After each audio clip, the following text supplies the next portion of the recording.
हम में से कोई तब तक मुतमईन नहीं होगा जब तक हमें मिलता नहीं है। अब चलिए, प्रोसेस चल रहा है, प्रोसेस में वक्त ज़्यादा लगा है। हम तो उम्मीद कर रहे थे कि अभी तक मिल गया होता, नहीं मिला, लेकिन हमने उम्मीद छोड़ी नहीं है। लगातार इस चीज़ पे हम मरकज़ी हुकूमत के साथ बात कर रहे हैं और मैं यहाँ किनारे पे खड़े सुन रहा था, मंत्री जी ने कहा कि शायद जल्दी हम कोई खुशखबरी सुनेंगे। उस खुशखबरी के इंतज़ार में हमें अब 1.5 साल हो गए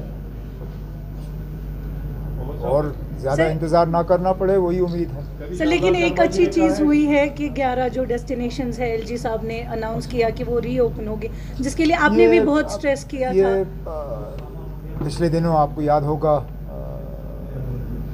मरकज़ी होम मिनिस्टर साहब आए थे जम्मू, उनके साथ मेरी बातचीत हुई। इससे पहले मैं दिल्ली में भी उनसे मिला था और टूरिज़म के हवाले से मेरी यही गुजारिश थी उनसे कि मेहरबानी करके जो इलाके बंद हैं उनको खोल दीजिए।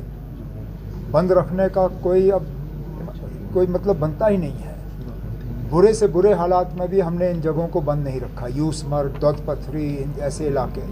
अच्छी बात है, मुझे उसी दिन होम मिनिस्टर साहब ने अश्योर किया था कि उन्होंने हिदायत दी है कि ये जगह खुल जाने चाहिए और ऑर्डर जारी हो चुका है, जिसके लिए मैं होम मिनिस्टर साहब का शुक्रगुजार हूँ।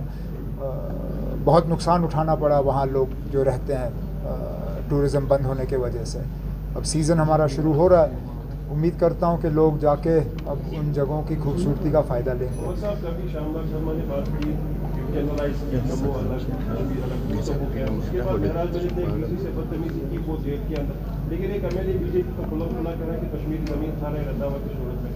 वो तो अब, लेकिन उसके बाद फिर हकीकत सामने आई ना, मुकदमा उसके खिलाफ हुआ था। अगर मेरी जानकारी सही है, 2021 में उसके खिलाफ केस हुआ था सरकारी ज़मीन पे कब्ज़ा करने की। देखिए अब इनके कहने और करने में हमेशा फ़र्क रहता है, यही तो बीजेपी वालों की खासियत है। अब आप देखिए, जम्मू कश्मीर की बात करते हैं, एक आदमी को इन्होंने पार्लियामेंट नॉमिनेशन के ज़रिए भेजा और उसने 90% से ज़्यादा अपना पैसा यूपी में खर्चा है। वो जम्मू कश्मीर का एमपी, बैठता यहाँ पे है, सरकारी घर यहाँ से लिया हुआ है, नाम के वजह से जम्मू कश्मीर का खटाना साहब। लेकिन जब सीडीएफ खर्च करने की बात आती है तो उसका 90% से ज़्यादा जो है वो यूपी में खर्च करते हैं। अब यही तो मैं कहता हूँ ना, अब इनके कहने और करने में बहुत फ़र्क है। उमर साहब, पाक और मुक़द्दस महीना शुरू होने वाला है। कल खबरें चली है कि 34% इलेक्ट्रिसिटी डेफिसिट है, जिसका मतलब है कि कटलमेंट्स काफ़ी ज़्यादा। कोई ना, हमारी मुकम्मल कोशिश रहेगी और आज मैंने मीटिंग रखी है इसी सिलसिले में कि सहरी और इफ्तियारी के वक्त जो है कम से कम बिजली के कट रहें। बाकी डेफिसिट कोई आज नई बात नहीं है, डेफिसिट तो हमें विरासत में मिली है और इसको दुरुस्त भी किया जाएगा आने वाले कुछ सालों में जब हमारे नए प्रोजेक्ट्स जो हैं वो चालू होंगे। लेकिन इस पाक महीने में कम से कम लोगों को तकलीफ़ का सामना करना पड़े, उसके लिए तमाम इक़दाम उठाए जाएंगे।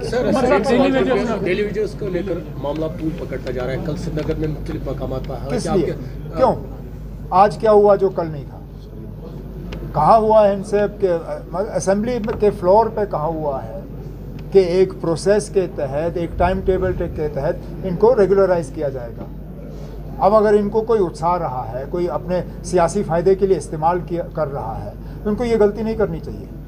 मैं वो शख्स हूँ, आप प्यार से मुझसे कुछ भी मांगो, मैं करने के लिए तैयार हूँ। मुझे डराने की कोशिश करोगे, धमकाने की कोशिश करोगे, फिर कुछ नहीं होगा। अगर इन लोगों ने कुछ कहना है, आके मुझसे बात करें।